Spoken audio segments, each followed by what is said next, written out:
the woman suddenly realized that she might have been assaulted, but the police officer accused her of making the whole story up. I'm here to tell you there was no DNA match between the individual you accused.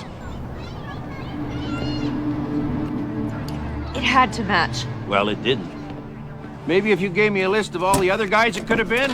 The moment those words were spoken, Kimberly was instantly pushed into the center of a public storm. The reputation she had spent years protecting completely fell apart in that very moment. People around her began looking at her with suspicion. Not a single person was willing to believe the desperate explanations she kept trying to give. In order to force the police to reopen the investigation, Kimberly had no choice but to threaten them with exposing the case to the media. She demanded that the detective personally return to the hospital and collect new evidence. Although the detective firmly believed the doctor would never commit such a crime, he found himself under growing public pressure. To give everyone an answer, he had no choice but to return to the hospital and investigate the case once again.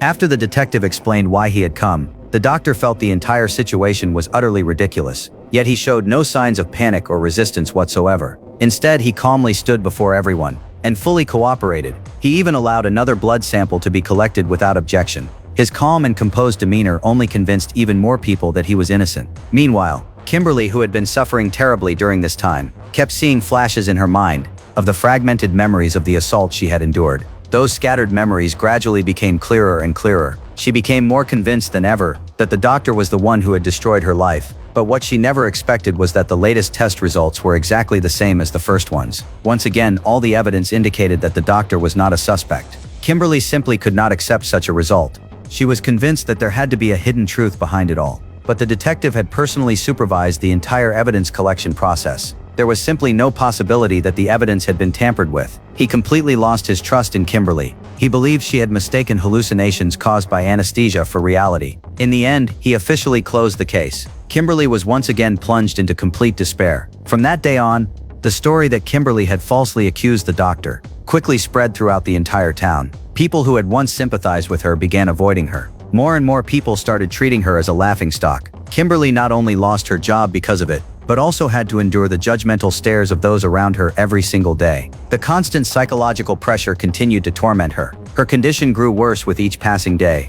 She even began showing signs of severe mental illness. Meanwhile, the doctor's fake and sinister face became a nightmare that she could never erase from her mind. Seeing Kimberly becoming more and more depressed, her family feared that staying there any longer would completely break her. So they took her to the city for psychiatric treatment. To help her escape the endless rumors and gossip, the family even sold their old house and moved to a quiet remote suburb to start over. As time slowly passed, Kimberly gradually adapted to her new surroundings. Those painful memories from the past finally seemed to have been buried, at least for the time being. After all, she always believed that at least her family was still willing to stand by her side. That belief lasted until one casual conversation with her family. Her brother casually brought up what she had gone through during her treatment. He believed the doctor was an honest and upright man.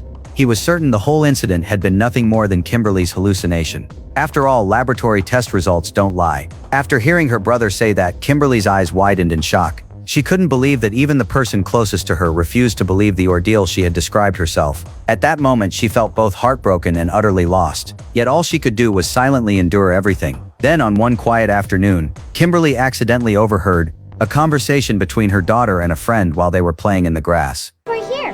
Rickerby. Where? Rickerby. It's a ways from here. Why did you move? Because my mom told a story that no one believed. Like a lie? Yeah. Listening to the children's innocent yet piercing words, Kimberly's heart was deeply wounded once again. She finally realized that if she continued to remain silent, this lie would not only ruin her own life, but also affect her daughter's future. She refused to let her daughter carry the label of a liar's daughter for the rest of her life. Even if no one believed the truth she was telling, she still had to fight for the justice she deserved. And so, Kimberly once again set out on the path to seek justice with renewed determination. But to persuade the police to reopen the investigation, she had to present evidence strong enough to overturn the existing conclusions. Otherwise, all of her efforts would be meaningless. So, Kimberly spared no expense to hire a private investigator, hoping he could uncover direct evidence of the doctor's crimes. However, the doctor's counter-surveillance skills were far more cautious than anyone had imagined. He had left behind almost no suspicious traces. The investigator spent a long time looking into the case, trying every possible method before finally managing to obtain a saliva sample from the doctor. Unfortunately, the sample was accidentally contaminated with glue, making it impossible to extract any usable DNA. That only promising lead was completely lost. The investigation reached another dead end. Since the outside investigation had failed to make any progress, perhaps the only option left was to start with someone close to the doctor. With that thought, Kimberly came up with a new plan. She reached out to a nurse from the hospital. As someone who had worked closely with the doctor for a long time, the nurse might know secrets that no outsider was aware of. After they met, Kimberly told her everything she had been through. From her initial suspicion that she had been assaulted, to being misunderstood and doubted by everyone, and finally to losing her job and seeing her reputation destroyed. She poured out every bit of pain she had been suppressing for so long. Before she could even finish speaking, some local townspeople recognized Kimberly. Not only did they show her no sympathy, they kept looking at her with disgust and contempt. Some even mocked her in public, calling her nothing more than a crazy woman who was full of lies. See that sign over there? Yeah? Your friend tried to steal his shirt off our doctor's back, and I'm not serving you. After witnessing the injustice Kimberly had suffered with her own eyes, the nurse finally began to question everything. She wanted to do whatever she could to help the poor woman. So one night while the doctor was away from the hospital, the nurse risked losing her job and secretly handed Kimberly a list of patients. And that seemingly ordinary list, will Kimberly finally be able to clear her name? Find out in the next episode.